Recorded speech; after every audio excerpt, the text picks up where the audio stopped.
40, c'est le nombre de kilomètres que couvrait le premier marathon moderne des Jeux Olympiques en 1896. Saviez-vous que le marathon tel qu'on le court aujourd'hui n'a pas vraiment d'origine dans la Grèce antique? L'histoire qu'on nous raconte souvent est celle du messager grec Philippides, qui aurait couru de Marathon à Athènes pour annoncer la victoire contre les Perses en 490 avant JC.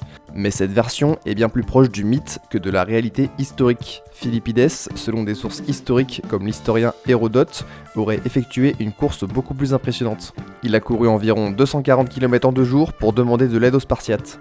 À côté de cet exploit, les 40 km du premier marathon paraissent presque modestes. Alors d'où vient cette épreuve mythique? Pour cela, il faut remonter aux Jeux Olympiques modernes créés en 1896 à Athènes. Le marathon fut conçu comme une façon de relier symboliquement les Jeux modernes à l'héritage antique. L'idée venait d'un historien français, Michel Bréal, qui proposa de recréer cette course en hommage à Philippides.